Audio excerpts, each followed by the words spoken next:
Je les imagine souvent en train de fumer une cigarette, d'avoir ce moment un peu apaisé. On est dans un endroit complètement silencieux, on est loin du fracas des bombes.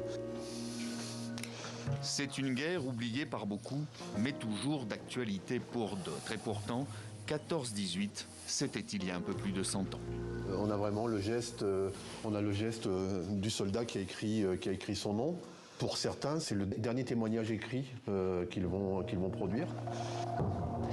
Dans ces kilomètres de galeries souterraines, 3200 soldats du Commonwealth y ont laissé leurs traces. Retirés du front pour quelques jours de repos, venir dans les grottes de Naour, c'était se rendre dans un lieu touristique déjà atypique. Ici, en 3 lignes, on a la possibilité d'identifier avec certitude ce soldat. Autant de noms, de numéros de matricule venus de l'autre bout du monde et qui sont bien souvent l'unique trace visible de leur passage en France pour leurs descendants. À commencer par les familles australiennes. Aucune d'entre elles n'a été épargnée de près ou de loin par cette guerre. C'était brutal aussi bien pour le soldat que pour la famille qui restait en Australie. Donc ça, c'est quelque chose qui a été transmis de génération en génération, cette douleur. Surtout pour les familles qui ont perdu un homme sur le front occidental. Avec 295 000 hommes envoyés sur le front occidental et 46 000 morts, l'Australie est le pays qui a payé le plus lourd tribut dans cette guerre par rapport à sa population. Aussi surprenant que cela puisse paraître, il a fallu attendre près d'un siècle pour que ces témoignages ressurgissent du passé. C'était en 2014. Il suffit juste d'être armé d'une simple lampe torche et d'éclairer les parois. Et à partir de ce moment-là, eh bien, on voit des graffitis sur toutes les parois.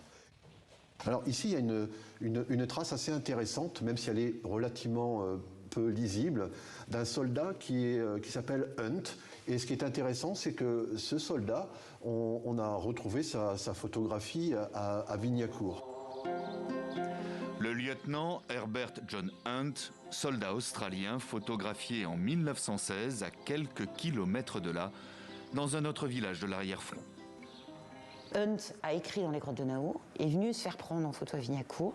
Lui, malheureusement, il n'est pas rentré en Australie. Il est mort sur le front français et il est enterré dans le cimetière de Cerise. Mort au combat à 23 ans, à 3 mois de l'armistice. Mettre un visage sur ces lettres gravées dans la pierre, c'est ce qu'a notamment permis une autre découverte tout aussi inattendue.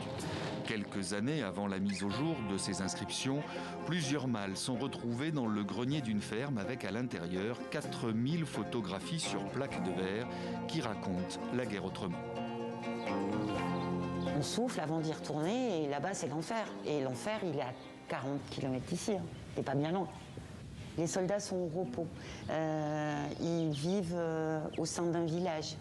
Ça leur rappelle leur vie dans leur pays, en fait. Hein. Ça les ramène à la vie normale, on va dire.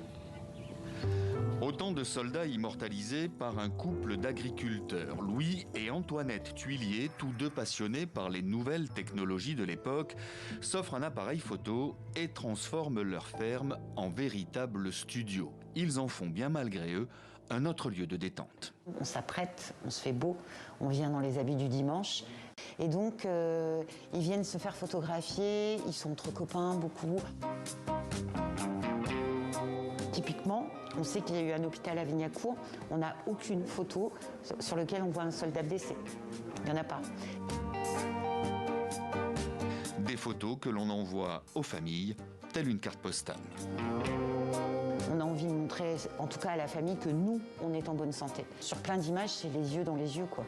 On les a en face à face, ces gars, quoi, et on les regarde. En découvrant ces photos, en découvrant ces soldats, on a envie de connaître leur histoire. Un devoir de mémoire qui n'en est plus à une surprise près, comme le jour où cette Britannique installée dans la région découvre dans son jardin une tranchée intacte de soldats anglais lorsque le plancher de son salon s'est effondré, ou quand l'histoire vient à vous comme un signe du destin. C'est la vie, c'est la vie. C'est important pour garder l'histoire. Jamais oublier, c'est tout le soldat mort. C'est l'histoire répète. C'est pour freedom.